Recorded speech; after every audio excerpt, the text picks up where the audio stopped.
transféré à la joie. Amen. Transfiguration est une œuvre divine. Amen. Donc quand le pasteur donne les communicants dans la salle, vous devez être très saillis de joie. Vous devez applaudir. Parce que l'essentiel, c'est d'observer l'instruction. Le pasteur ne cesse de nous dire toutefois. Dieu a dit qu'on doit quitter. On doit observer cela qui est plus quitter, partir. Comme l'a dit à Abraham, va-t'en de ton pays et va dans le pays où je t'ai. C'est ça. Il faut obéir à l'instruction. Donc quand pasteur donne un tel message, j'ai pensé que vous allez dire Amen avec enthousiasme. Amen. Amen. Alors j'aimerais que vous puissiez avoir applaudi. Acclamez le Seigneur. Il est merveilleux, il est puissant. Il est vivant. La Bible dit Christ en nous, c'est l'espérance de la gloire. Amen. Et il nous fera du bien. C'est un bon moment de jeûner prière. Moi, Dieu m'a parlé. Comme le pasteur l'a dit, nous aurons des visions, nous aurons des songes. Dieu m'a parlé personnellement. C'est la toute première fois, depuis que je suis chrétien, il y a 16 ans passés. J'ai commencé à regarder Dieu m'a appelé. Mais pour la première fois dans ma vie chrétienne, de voir Jésus-Christ.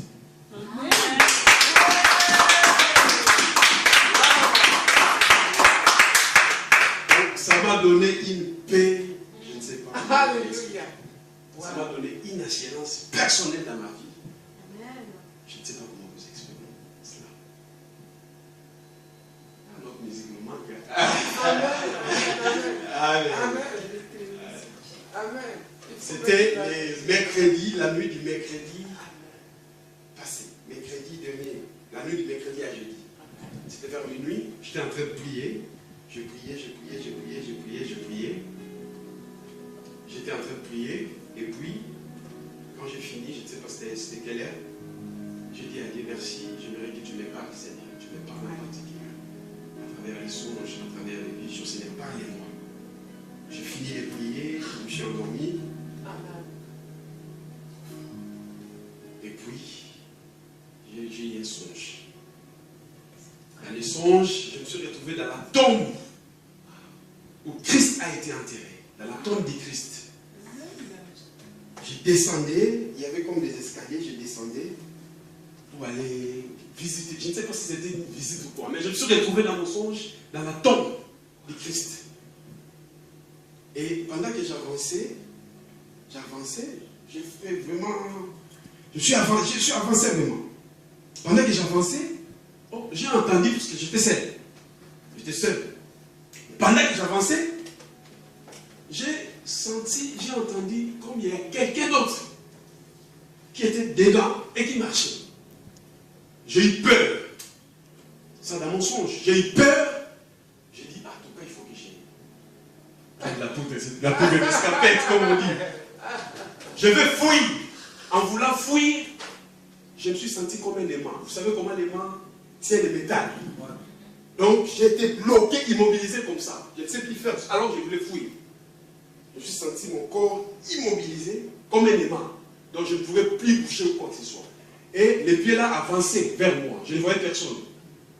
Il avançait. Moi, j'avais peur. Mais comme je ne pouvais plus bouger, j'ai regardé seulement comme je suis resté immobile. Mon cœur battait. Et le monsieur avançait. Juste devant moi. Il m'a dit, c'est moi, Jésus-Christ. Amen.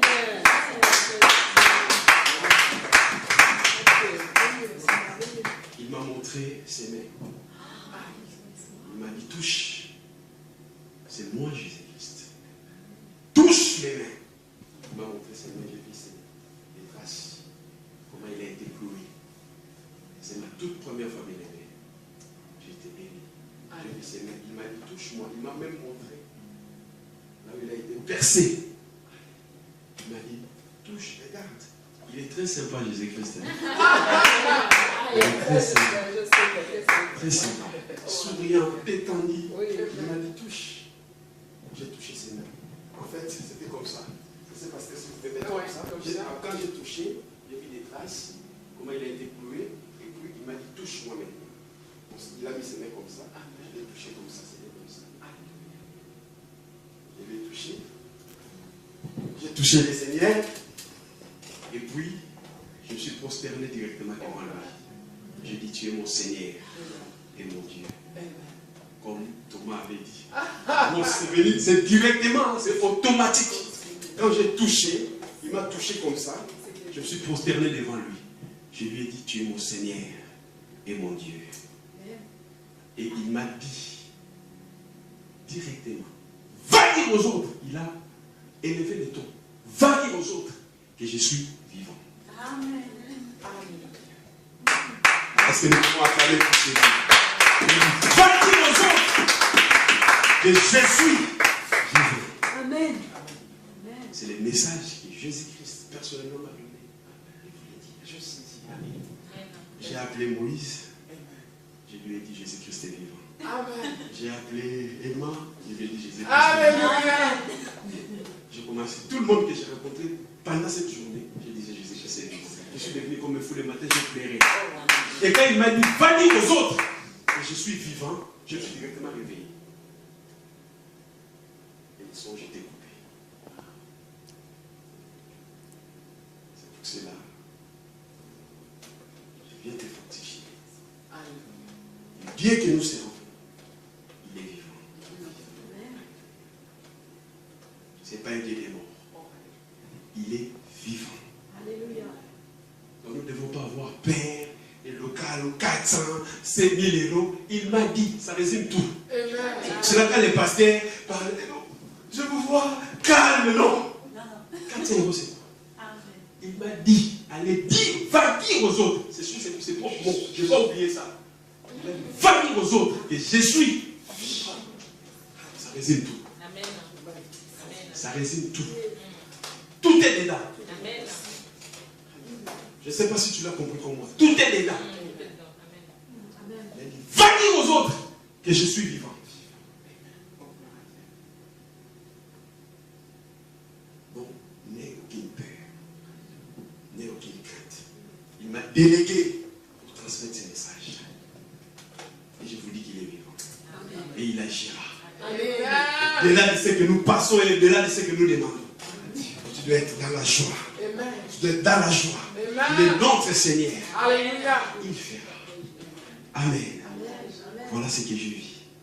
C'est pour cela qu'il faut persévérer, il faut prier. Comme le pasteur a dit, nous aurons des visions. Moi, je vais encore avoir encore. Il y a encore. Nous avons beaucoup de visions. C'est ma première fois. Les 21 jours passés, je me dis, ah c'est bien, j'ai fait 21 jours même. Aucun signe. Ah, j'ai dit en tout cas, cette fois-ci. Cette fois-ci, je dois avoir un signe. Et quand j'ai fini de prier, j'ai dit, Seigneur, ça m'a donné une paix. En tout cas, je ne sais pas.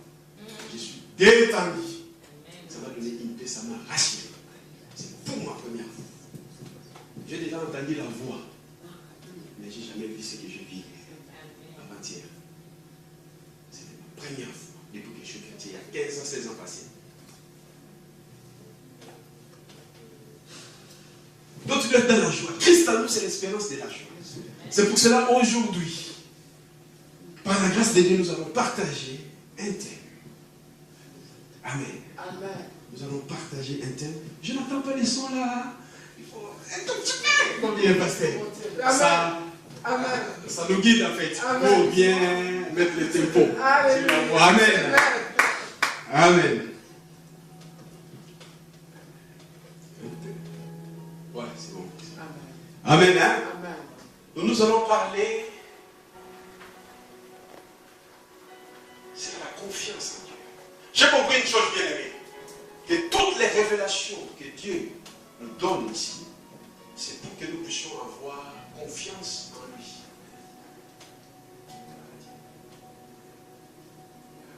C'est pour cela qu'il nous donne toutes ces révélations. C'est pour que nous puissions être confiants en lui.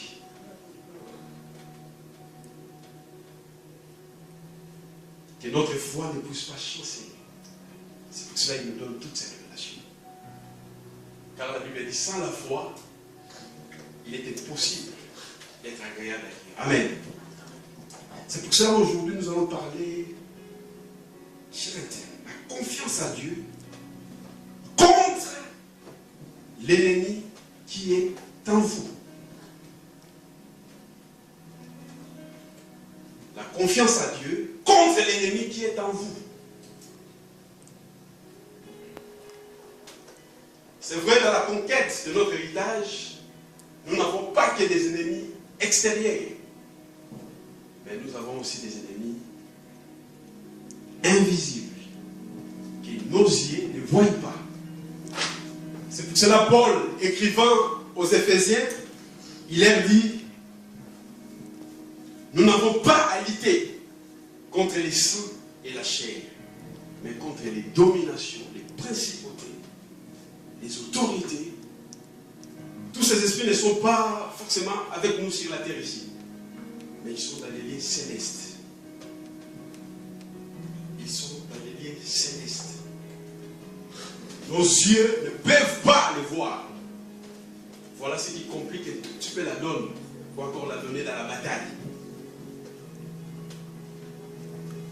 Mais aujourd'hui, par la grâce de Dieu, nous allons parler, Dieu va nous révéler l'ennemi, à part les ennemis extérieurs, qui occupent notre héritage, comme ce fut le cas des enfants d'Israël. Quand Dieu dit à Josué, je serai avec toi, comme j'ai été avec Moïse. C'était à cause des ennemis qui occupaient leur héritage. Comme toi aussi tu peux être appelé. Nous sommes des Josué d'aujourd'hui. Nous sommes des Josué de cette génération. Comme tu peux être appelé. Tu es fils de Dieu, mais ton héritage est occupé par les ennemis. C'est pour cela que nous chassons, nous brisons les liens, nous brisons tous les démons qui occupaient notre héritage. Amen. Alléluia. Donc, c'est pour cela, aujourd'hui, nous allons découvrir un autre ennemi. Maintenant, qui n'est pas extérieur, mais qui est en nous. Qui est en vous. Que tu le veuilles ou pas, tu as un ennemi en toi. Il est en toi, il demeure en toi. Que tu dois vaincre, que tu dois affronter et vaincre. Amen. Amen. Que tu dois combattre. Il habite en toi. Il est en toi. Il demeure en toi. Que tu dois combattre personnellement. Amen. Hein? Amen. Je vais affirmer une chose, bien aimé. Que quelque chose en vous peut être plus mortel que tout autour de vous. Quelque chose, je répète, en vous peut être plus mortel que tout autour de vous. Cette chose s'appelle les doutes. Amen. Hein? Amen. Cette chose, je répète, s'appelle les doutes. Les doutes, en fait, est l'ennemi invisible en vous que vous devez affronter. Il est l'ennemi invisible qui demeure en vous, que vous devez combattre.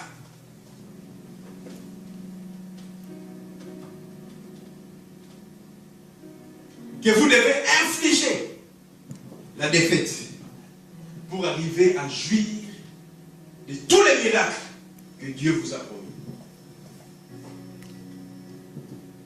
Le contraire, ce n'est pas possible.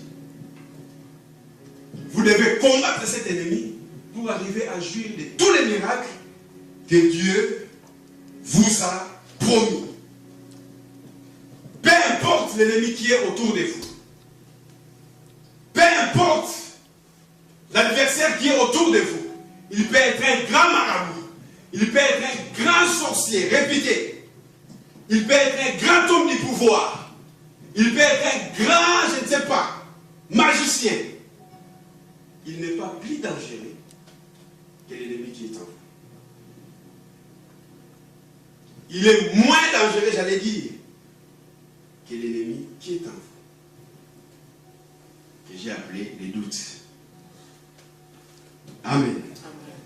Il est moins dangereux que l'ennemi qui est en vous. J'aimerais vous dire, bien aimé,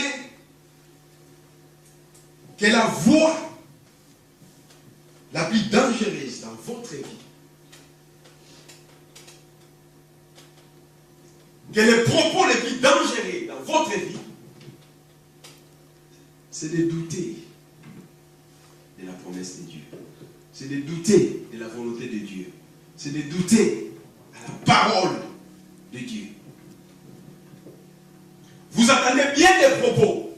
Vous attendez bien des paroles. Mais les propos les plus dangereux. Mais la parole la plus dangereuse, c'est de douter de la parole de Dieu. C'est de douter de la promesse que Dieu vous a faite.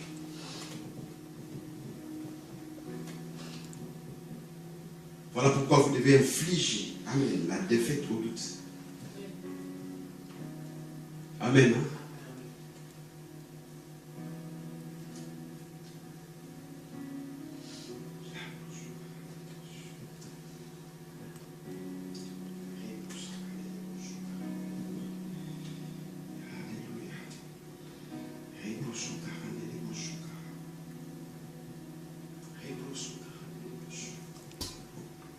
Donc, vous devez parvenir, bien-aimés, à infliger la défaite au doute.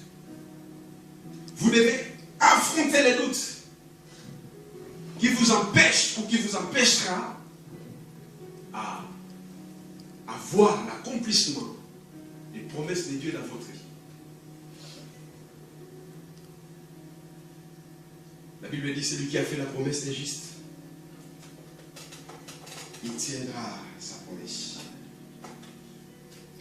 Donc, il faut éviter, c'est la voie la plus dangereuse, à mettre en question les plans de Dieu pour votre vie. La plus grande tragédie du doute, c'est qu'instantanément, elle vous disqualifie pour la grandeur.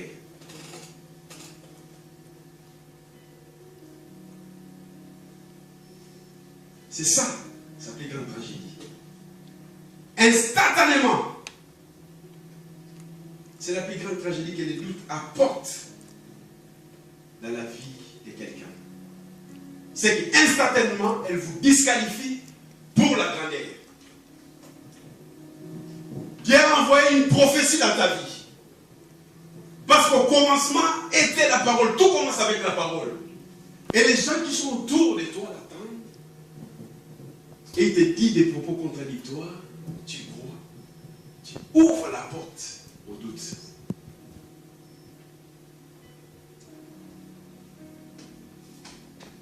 La Bible dit, malgré tant de miracles, on va lire bien, on va lire dans Jean 12, les versets 37. C'est pas qui peut m'aider. Jean 12, les versets 37. Alléluia.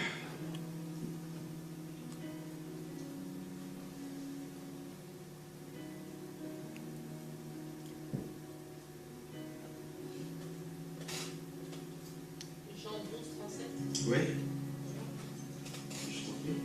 Malgré tant de miracles qu'il avait fait en leur présence, ils ne croyaient pas en lui, afin que s'accomplisse la parole qu'Ésaïe le prophète avait prononcée. Seigneur, qui a cru à notre prédication et à qui le bras du Seigneur a-t-il été révélé? Verset 39. C'est bon. Merci. La Bible dit, malgré tant de miracles qu'il avait fait, mais il ne croyait pas en lui. Tant veut dire beaucoup. Malgré tant de miracles que Jésus avait fait en leur présence, mais ils ne croyaient pas en lui. Donc, nous comprenons que les miracles ne suffisent pas, il faut que les gens croient. Tant veut dire beaucoup qu'il avait fait en leur présence, mais ils ne croyaient pas en lui. Alors quelqu'un dit, celui-ci est mon fils, en qui j'ai mis toute mon affection. Écoutez-les. Mais parce qu'ils avaient ouvert la porte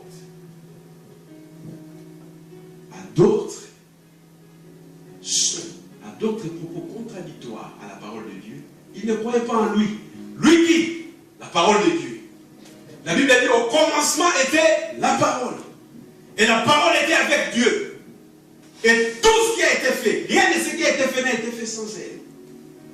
Et cette parole est venue démontrer qu'elle était la parole par les miracles. Mais ils ne croyaient pas. Amen. La parole de Dieu.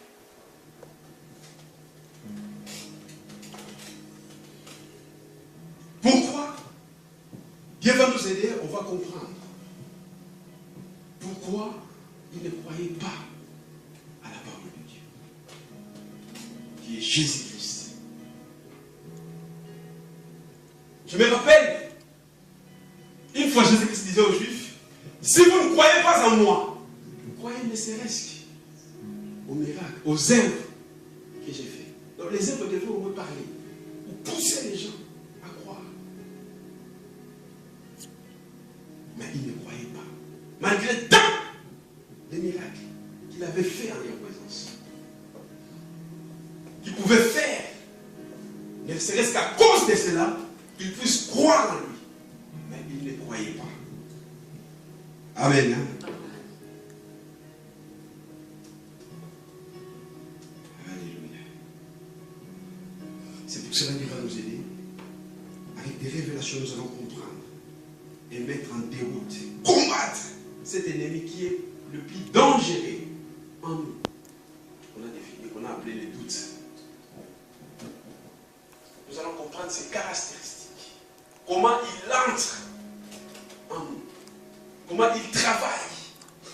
Comment il agit en nous. Comment il entre. Nous allons développer 3 points pour comprendre comment cet ennemi qui est le plus dangereux, qui est enfoui en nous, qui nous disqualifie de la grandeur, nous menace. Alléluia. Première trait.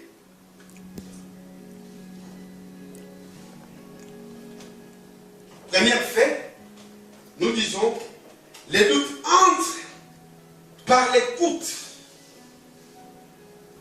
des propos ou des opinions contradictoires à la parole de Dieu.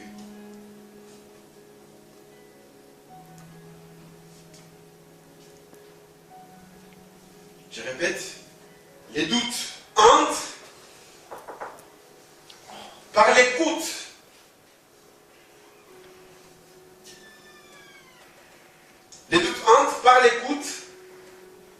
des opinions ou encore des propos contradictoires à la parole de Dieu.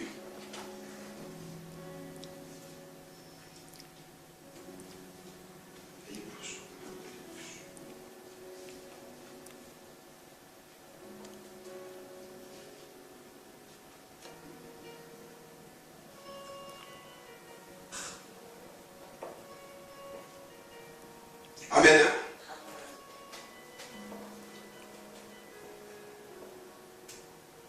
Je voulais vous dire, bien aimé, si vous infligez de la défaite à cet ennemi qui est en nous, qui est à l'intérieur de nous, le plus dangereux, qui nous disqualifie de la grandeur, vous serez un grand homme. Sinon, vous serez une grande dame. Amen. Si vous lui infligez la défaite,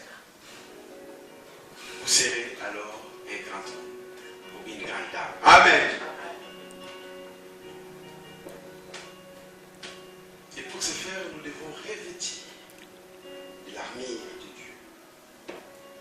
Nous devons combattre. Moi, j'ai appris, en tout cas, ce que le pasteur nous enseigne ici, j'ai appris maintenant à douter mes doutes. Quand les doutes viennent, amen, hein, j'ai appris à douter mes doutes. Quand il vient, je les doute. Je les remets à cacher, puis bah. C'est la stratégie que moi j'utilise. Quand les doutes viennent, je les doute. Et je les remets en cause, je les remets en question, il part. C'est la stratégie que moi j'utilise maintenant. Vous devez apprendre à douter vos doutes. Et nous devons faire confiance à notre Dieu. J'aimerais confirmer une chose, bien aimée. Les grands hommes, ce sont les gens qui ont placé leur confiance en Dieu et qui ont infligé la défaite au doute.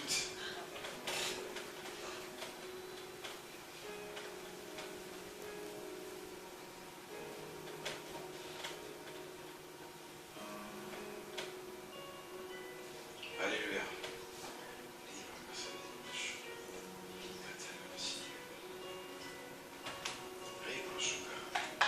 La Bible dit, malgré tant de miracles que Jésus avait fait à leur présence, mais ils ne croyaient pas. À cause de cet ennemi intérieur en eux, les doutes. C'est pour cela la Bible dit, les Juifs de Bérée avaient des sentiments plus nobles que ceux des Thessaloniques. Parce qu'ils ils accueillaient. Sinon, ils entendaient la parole, ils entendaient la parole avec empressement, avec enthousiasme. C'est l'attitude que nous devons avoir quand on attend, quand on écoute la parole de Dieu. La recevoir avec empressement, comme ce fut le cas des Juifs de Bérée, qui recevaient la parole avec empressement. Voilà l'attitude que nous devons avoir face à la parole de Dieu. Nous allons lire Hébreux 3, le verset 7. Le verset 7 jusqu'à verset 18. Si ma sœur peut m'aider. Hébreux 3, à partir du verset 3. Hébreux 3, à partir du verset 7 plutôt, excusez-moi. À partir du verset 7. Oui. Amen. C'est pourquoi, selon ce que dit le Saint-Esprit, aujourd'hui, si vous entendez sa voix, n'endurcissez pas vos cœurs, Amen. comme lors de la révolte. Au jour de la tentation dans le désert, où vos pères me tentaient, pour m'éprouver, et ils virent mes œuvres pendant 40 ans. Verset 10. Oui. Aussi, je fus irrité contre cette génération. Et je dis, ils ont toujours un cœur qui s'égare. Ils n'ont pas connu mes voies. Je jurai donc dans ma colère. Ils n'entreront pas dans mon repos. Prenez garde, frère, que quelqu'un de vous n'ait un cœur mauvais et incrédule, au point de se détourner du Dieu vivant. Verset 13. Oui. Mais exhortez-vous les uns les autres chaque jour, aussi longtemps qu'on peut dire aujourd'hui, Oui. afin qu'aucun de vous ne s'endurcisse pas par la séduction du péché. Car nous sommes devenus participants de Christ, pourvu que nous retenions fermement jusqu'à la fin l'assurance que nous avions au commencement. Amen. Pendant qu'il est dit, aujourd'hui, si vous entendez sa voix, n'endurcissez pas vos cœurs, comme lors de la révolte. Verset 16. Qui fut en effet ceux qui se révoltèrent, après avoir entendu sa voix, sinon tous ceux qui étaient sortis d'Égypte sous la conduite de Moïse, et contre qui Dieu fut-il irrité pendant 40 ans, sinon contre ceux qui péchaient, et dont les esclaves tombaient dans le désert, et à qui je jura-t-il qu'il n'entrerait pas dans son repos, sinon à ceux qui avaient désobéi. Aussi, voyons-nous qu'ils ne purent y entrer à cause de leur incrédulité. Amen. Ils ne purent entrer à cause de leur incrédulité. Amen. C'est pour cela que je disais que nous devons plutôt recevoir la parole de Dieu avec empressement, comme les chrétiens de Bérée, qui avaient des sentiments plus nobles que ceux des Thessaloniques. La Bible présente bien aimé la parole de Dieu comme une sémence, mais qui tombe sur différents types de terre. La Bible dit qu'il y a une terre de roc, il y a une terre de roc. Alléluia. Il y a d'autres semences, la parole de Dieu tombe sur une terre fertile. D'autres tombent sur des terres où il y avait des épines, où les diables peuvent venir ramasser la sémence. Mais je prie, bien aimé, alléluia, que votre cœur soit plutôt un cœur fertile, qui reçoit la parole. Quand il entend la parole de Dieu, et il la reçoit avec effusion, avec enthousiasme. Amen. Et qui fait confiance à cette parole. Deuxième trait caractéristique de cet ennemi, qui est le doute. Les doutes entrent aussi au moyen des discussions ou des échanges, des défaites passées.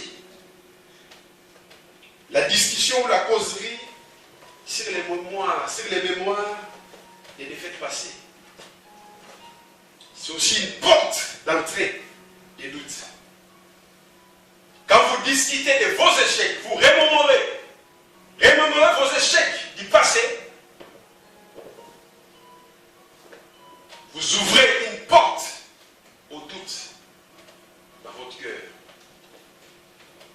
C'est pour cela que vous devez éviter, bien aimé, d'en discuter vos défaites du passé,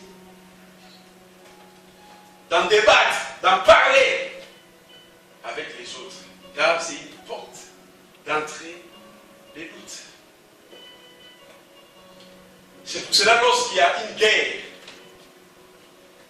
on voit les corps d'armée appeler les militaires pour leur faire une causerie morale,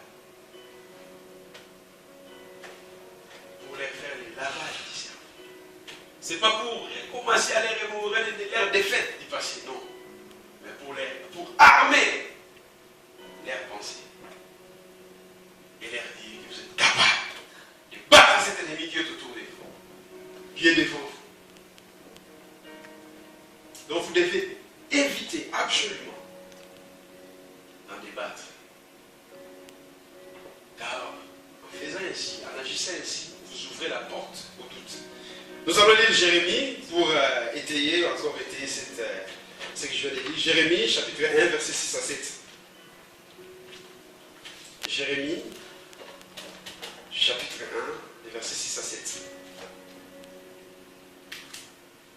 Jérémie 1, 6 à 7. Oui.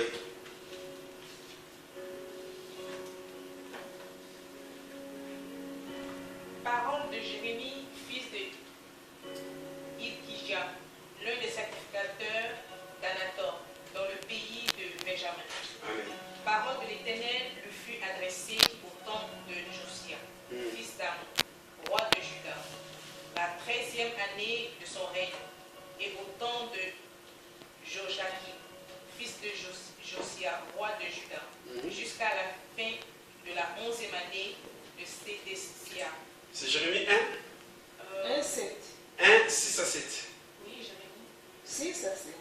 Jérémie 1, 6 à 7. Ah, pardon, excuse-moi, je commence au début. Pardon. Jérémie 1. Jérémie 1, 6, les versets 6 à 7. D'accord. Pardon. Je répondis, alors Seigneur éternel, voici, je ne parler, car je suis un enfant. Et l'Éternel me dit, ne dis pas, je suis un enfant, car tu iras vers tous ceux auprès de qui je t'enverrai, et tu diras tout ce que je t'ordonnerai. Amen. Dieu dit à Jérémie, il commence à dire, je suis un enfant. Tu es un enfant, Dieu sait que tu es un enfant. Dieu lui confie une mission, il commence à étaler ses faiblesses devant Dieu. Que je suis un enfant. Mais tu es un enfant, Dieu dit, Dieu sait que tu es un enfant. Tu ne sais pas parler, Dieu sait que tu ne sais pas parler. Mais il te confie cette mission. Au lieu d'écouter la voix de Dieu, Jérémie commence à remémorer ses faiblesses, ses défaillances devant Dieu. Dieu devant Dieu que je suis un enfant. Donc ça ouvrait déjà une porte au doute. Donc il doutait de ses capacités. Alors que Dieu lui dit, va dire à ce peuple. Mais il commence à remémorer, à étaler ses faiblesses devant Dieu. Lisez-moi s'il te plaît les versets 7. Verset 6. Verset 7. Verset 7. Et l'Éternel me dit. Et l'Éternel me dit. Ne dis pas. Ne dis pas. Je suis un enfant. Que je suis un enfant. Car tu iras vers tous ceux auprès de qui je t'enverrai. Car tu iras sur tous ceux auprès de qui je t'enverrai. Tu es un enfant, il sait que tu es un enfant. Donc ce n'est pas à toi de commencer à étaler tes faiblesses devant Dieu. Il t'a donné une prophétie, il a dit pas. Obéis. Là, quand tu attends cela, tu commences à étaler ses faiblesses devant Dieu, tu ouvres la voie au doute. Parce que tu te regardes. Moi, sans travail, sans mari, sans abri, je ne sais pas. Mais comment je vais faire? Alors que Dieu te dit que cette histoire-là, c'est toi qui vas la voir. Et te confie une mission. Mais tu commences à dire, ah, moi d'ailleurs, je ne sais même pas parler. D'ailleurs, les Français, je ne sais même pas parler français. Tu vois les doutes? Tu ouvres la porte. Et le diable en profite. Et ça te disqualifie directement de la vérité. C'est pour cela qu'il rien plus bête, j'aurais bien dit. Tu es un enfant, je sais que tu es un enfant, mais tu iras. Il sait que tu es un enfant, il sait que tu ne sais pas parler. Mais il t'a confié cette mission. Parce qu'il sait qu'il va pourvoir. Parce que c'est lui qui est notre force. Il ne faut pas venir auprès de Dieu commencer à étaler tes faiblesses. Alors que Dieu te confie une mission. Nous allons lire Juge 6 pour compléter encore, renchérir ces versets. Juge 6, verset 15. Juge 6, verset 15.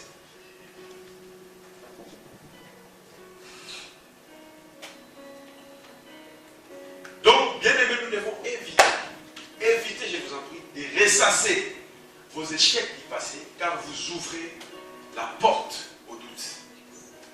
Jérémie, Juge 6, verset 15. Juge 6, verset 15. Ah oui. Gédéon lui dit, ah, mon Seigneur, avec quoi délivrerai-je Israël? Voici ma famille est la plus pauvre en Manassé. Et je suis le plus petit dans la maison de mon père. L'Éternel lui dit, mais je serai avec toi et tu battras Madian comme un seul homme. Verset 17, Gédéon lui dit, si j'ai trouvé grâce à tes yeux, donne-moi un signe pour montrer que c'est toi qui me parles. Amen. Je te t'arrêter là. Merci. Dieu dit à Gédéon, il confie une mission à Gédéon. Gédéon commence à étaler ses faiblesses. Oh, voilà ma maison est la plus pauvre des. Oh, ma situation est comme ça.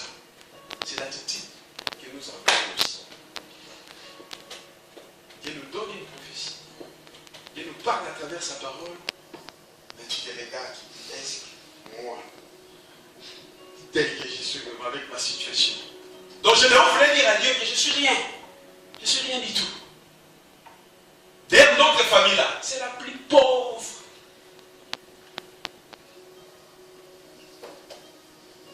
Donc il doutait déjà à cause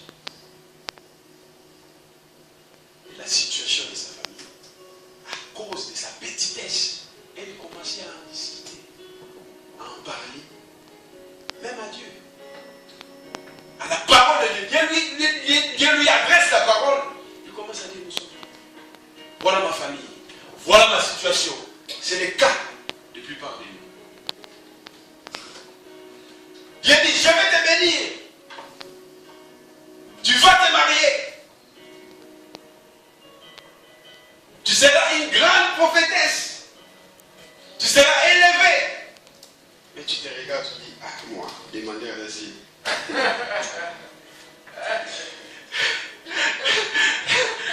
Tu dis, moi, demander à l'asile. Dépendant. Je regarde tes faiblesses, tes défaillances, tes échecs du passé. Il y en a d'autres. Ah, la dernière fois, j'ai perdu ces batailles-là. Donc, ce sera qu'il est temps que tu ouvres la porte au doute. Au lieu de croire à la parole de Dieu. Voilà pourquoi tu dois éviter de ressasser vos échecs, vos faiblesses, vos défaillances. Oh, je suis un enfant. Dieu sait que tu es un enfant. Dieu connaît ta famille avant toi. Mais il te confie une mission. Voilà comment nous ouvrons la porte au doute lorsque nous regardons notre situation. Au lieu de regarder à la parole de Dieu, de faire confiance à celui qui a donné la promesse, à celui qui a fait la promesse, de laisser nos yeux braqués sur lui, on commence à regarder notre situation familiale, notre situation, nos défauts, je ne sais pas parler. Quatrième trait pour finir, bien aimé. Quatrième trait, toujours pour combattre cet ennemi qui est enfoui en nous, qu'on appelle les doutes. Nous disons les doutes s'interchangent facilement avec la foi, même dans la présence de Dieu. C'est le troisième ou quatrième? Troisième, oui, troisième plutôt, oui, troisième. Troisième trait, excusez-moi. Les doutes entrent aussi par les mauvaises amitiés et associations qui est dans notre vie. Je répète, les doutes entrent par les mauvaises amitiés, les mauvaises associations. Nous allons lire 1 Corinthiens 15, les versets 33, et puis nous allons lire Hébreux 3, les versets 12. 1 Corinthiens 15, les versets 33. La Bible dit, ne vous y trompez pas. Les mauvaises compagnies corrompent les bonnes mœurs. Les mauvaises associations, les mauvaises amies, par leurs paroles, peuvent semer les doutes en vous. Et les doutes en vous disqualifient de la grandeur. Voilà pourquoi vous devez éviter les mauvaises amies. Moi, j'ai connu ces gens-là. Vous trouverez des personnes, un éternel pessimiste. Vous lui dites quelque chose, ah non, ça ne peut pas se faire, ah, en tout cas ça, en tout cas il faut oublier mon cher. Vu la conjoncture d'aujourd'hui, en tout cas ce que tu dis, ah, ça ne viendra pas, ça ne peut pas arriver. Regarde, il y a des lois qui changent du jour au lendemain. Voilà, il y a ça qui ne marche pas. Voilà, il y a les taux de chômage qui augmentent. En tout cas, ce que tu dis, ah mon cher, ces gens-là, il faut les écarter autour de soi. Parce que ce que vous écoutez constamment détermine ce que vous finirez à voir derrière. C'est vrai.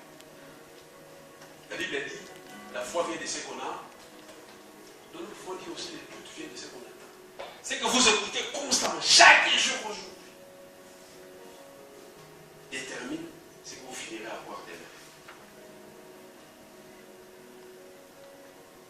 Détermine ce que vous finirez par croire demain. C'est pour cela qu'il faut écarter. Vous avez le droit de choisir. Un ami qui est toujours pessimiste, qui vous amène tous les jours des doutes. Voilà, il y a ça. Non, ça ne marchera pas. Voilà, il y a ça. Non, non, non, non, non. Il faut les écarter. C'est juste.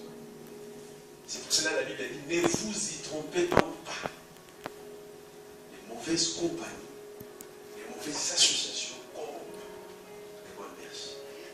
Peuvent vous influencer par la négativité. Alors que la Bible dit, le juste ne vivra pas.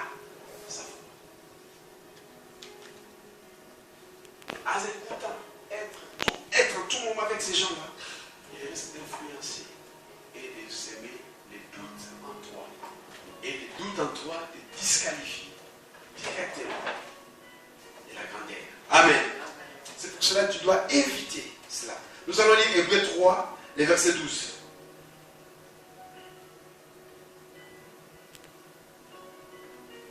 Donc faites attention à qui tu t'associes.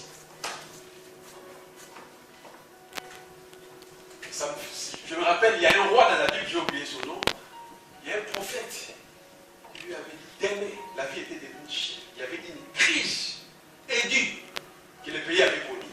Et l'homme de Dieu vient, l'homme de Dieu lui dit demain, à la même heure. Je ne sais pas si je me trompe, parce que demain, à la même heure. Je prends un exemple. Ce pain qui coûtait 10 €, vous l'achèterez à 1 €. Le roi prophétise, l'homme de Dieu prophétise, la Bible dit qu'il confirme la parole de ses serviteurs. Il y avait une crise aiguë que le pays traversait. Et l'homme de Dieu vient lui dire, dis au roi, demain, à la même heure, il y aura ça, ça, ça, ça, ça, ça, ça, ça, ça, ça. Le roi dit, il a fait comme ça. Même si Dieu ouvrait les écluses de cieux, pareille chose ne se fera jamais. Pareille chose ne se fera jamais. Et le prophète lui a dit, l'homme de Dieu lui a dit, toi, tu verras, mais tu ne mangeras pas. Et c'est ce qui fut fait. Dieu confirme la parole de ses serviteurs.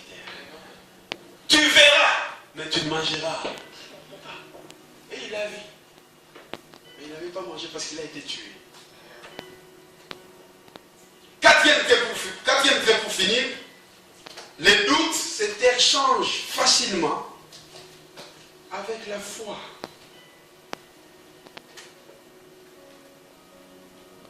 Même dans la présence de Dieu. Il nous arrive de douter.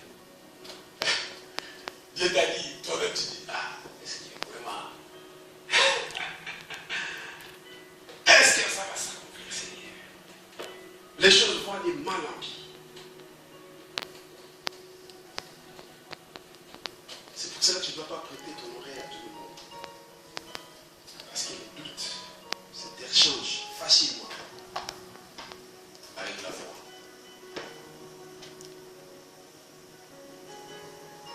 La foi vient de ce qu'on attend.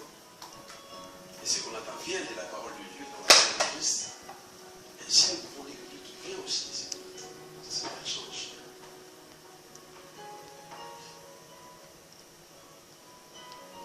Donc tu ne dois pas prêter tes oreilles à n'importe qui.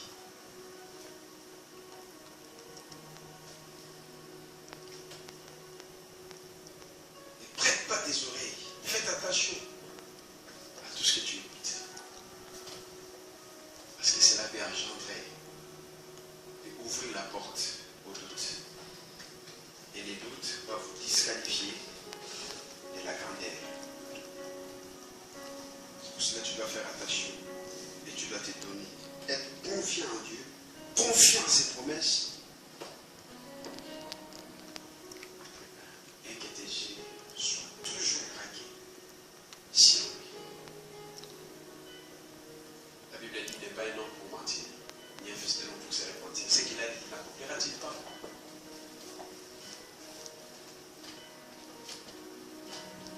Ce soir, je voudrais que tu puisses retenir, bien aimé, que les doutes disqualifient de la grandeur. Les doutes empêchent à Dieu d'agir dans ta vie. C'est ce que le pasteur nous parlait tout à l'heure. 400 €, c'est quoi? Quand vous doutez, c'est-à-dire qu'on va devenir incapable. Et c'est prouvé même dans la Bible. La Bible dit que Jésus-Christ ne fit pas beaucoup de miracles. Là où les gens avaient été récrédits. Dans les villes où les gens ne croyaient pas en lui. Dans les villes où les gens doutaient, il ne fit pas beaucoup de miracles. Dans ces villes-là. À cause de cet ennemi-là que tu vas infliger la défaite ce soir. Amen. Dans les doutes, bloque la main de Dieu. Bloque la manifestation divine. Tant que tu vas continuer à douter, tu ne verras pas la manifestation de toutes les promesses de Dieu dans ta vie. C'est pour cela ce soir je t'invite à faire confiance à Dieu. Je l'ai dit au début que toutes les promesses que Dieu nous donne, c'est pour que nous puissions être confiants en lui. Tu dois faire confiance à Dieu et en sa parole. C'est alors que tu vas vaincre les doutes et tu vas jouir de tous les miracles que Dieu t'a promis. Nous allons nous mettre debout, nous allons bénir le nom de Dieu. Nous allons infliger la défaite au doute, nous allons chasser les doutes. Tu vas parler au doute. Parce que maintenant là, tu as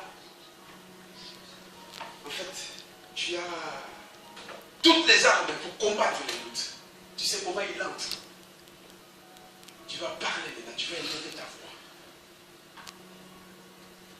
Et chasser cet ennemi qui te disqualifie de la grandeur, qui t'empêche à jouir de tous les miracles que Dieu t'a promis. Tu vas parler à cet ennemi. Tu vas chasser cet ennemi au nom de Jésus. Tu ne m'empêcheras plus. Parce que j'ai compris ce que tu es capable de faire dans ma vie. Tu vas élever ta voix. Commencez à parler. Commencez à parler. Commencez à chasser cet ennemi. Élève ta voix, bien-aimé. Parle à cet ennemi. Tu chasses les doutes. Un homme qui doute les promesses de Dieu n'est pas qualifié à devenir un grand homme. Comme une femme. Voilà pourquoi tu dois parler à l'autre. Tu dois infliger la défaite.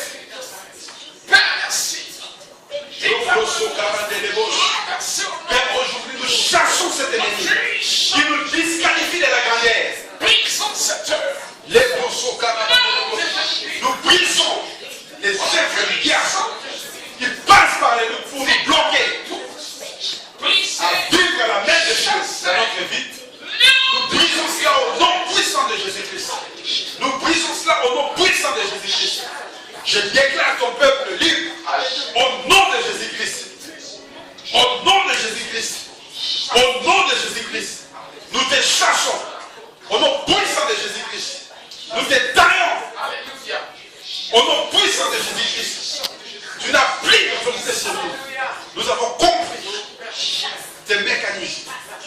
Comment tu entres pour nous disqualifier de la grandeur, pour nous empêcher à jouir de toutes les promesses, de toutes les promesses que Dieu nous a faites. Nous te taillons en pièces ce soir, au nom puissant de Jésus-Christ. Et je déclare ton peuple libre, Seigneur. Je déclare ton peuple libre. Que ton nom soit béni. Au nom puissant de Jésus-Christ, que nous avons ici prié. Amen. Amen. Amen. Sois béni. Waouh. Acclamez Dieu. Il y a un homme de Dieu qui a fait l'air. Amen. Amen. Voyez, Dieu a besoin des hommes de Dieu. Amen. Et Amen. voici. Merci. Il ne croyait pas en lui. Amen. Mais voyez, il est devenu homme de Dieu. Depuis que Jésus l'a visité,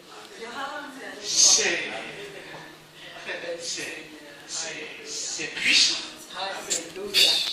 Il est vivant. Voyez? Il est vivant. Dieu est vivant. Amen. Hey, ne croyez pas qu'on s'est entendu pour parler ce soir. Je ne connaissais pas sa prédication. C'est prophétique. Je ne connaissais pas le contenu de sa prédication. Amen. Donc on ne s'est pas entendu pour parler à cause de la salle. Si vous voulez. Et gloire à Dieu. J'ai voulu l'appeler venir voir la salle. J'ai dit non.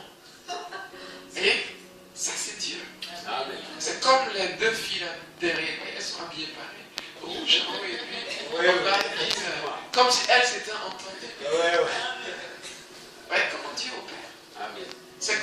que ça marche.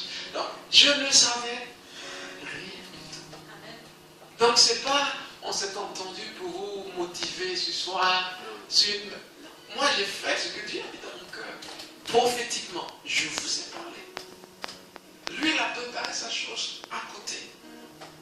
Depuis près de 3 semaines. Parce qu'il devait prêcher. Et ça coïncidait le même jour. On ne s'est entendu sur rien du tout. Donc, ce n'est pas une manipulation. Nous, on ne manipule pas. Amen. On laisse Dieu agir. Est-ce qu'il peut dire qu'il a vu Jésus quand il n'a pas vu Jésus? Non. Okay. Parce qu'on veut vous manipuler. Je ne sais pas si vous me comprenez. Pourquoi c'est tombé le même jour? Je ne savais même pas qu'il avait vu Jésus. C'était la nuit du jeudi. La nuit du jeudi. La nuit du mercredi. La nuit du mercredi. Ouais. Et tu es arrivé quand? Quand est-ce que tu es arrivé toi? Moi? Oui. Mercredi. Le mercredi. Quand est-ce qu'on a été visiter la salle? Mercredi.